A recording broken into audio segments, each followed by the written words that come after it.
So I loved all of your response assignments for last week, but I did want to say a word or two about stories, in particular in relation to the first question in the response assignment. So I had asked you, are there any sort of genres that you can see in ordinary life, in the course of telling stories in your ordinary life? And I think the question was not really phrased properly. I mean, the genres that you might have thought of are about romance or fortune or horror. But really, I was thinking of, specific kinds of stories within those genres. So, an accidental meeting that changed everyone's life in romance, finding Prince Charming, living happily ever after. And in fortune, the rags to riches stories, or the fall of somebody who was really great and powerful, or the underdog who comes out ahead in the end. And horror, the ordinary person who just suddenly becomes a murderer, or somebody who disappears, or the person who kills an ex. I keep thinking of Glenn Close in that story, in that movie. Oh, shoot, I can't remember the name of it. I'll think of it later.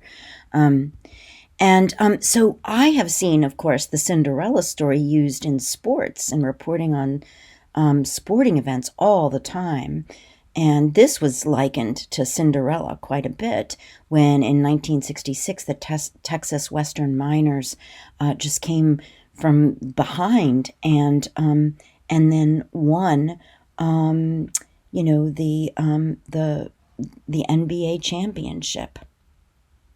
There's a movie that's been made about it called Glory Road. And here's a picture of them. Anne Sexton, a poet, wrote a poem called Cinderella. And you can see the kinds of stories that fit into that Cinderella or rags to riches plot line.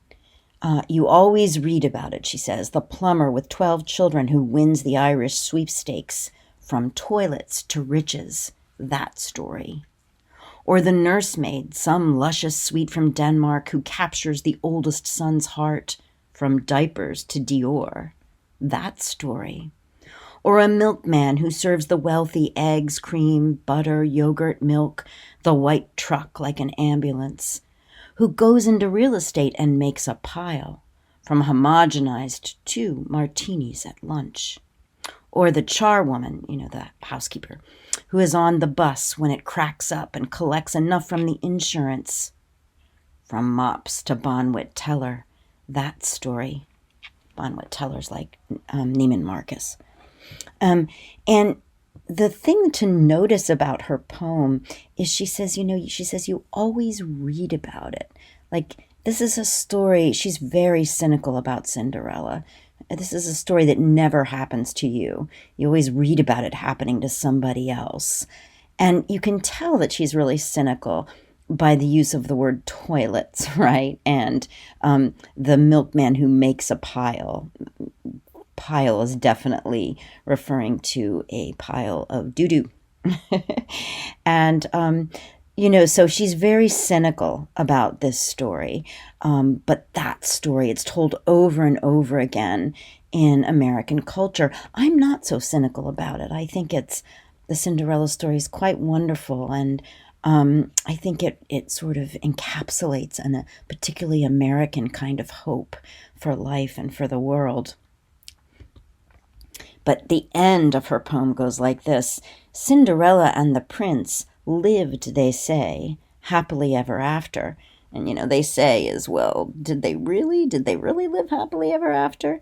Well, here's how she thinks you could only live happily ever after. Like two dolls in a museum case, never bothered by diapers or dust, never arguing over the timing of an egg, never telling the same story twice, never getting a middle-aged spread, their darling smiles pasted on for eternity, regular Bobbsey twins. That story. You can really see the cynicism dripping out of that, the repetition of never over and over again. Because, of course, if you live happily ever after, nothing bad can ever happen. It never happens, right?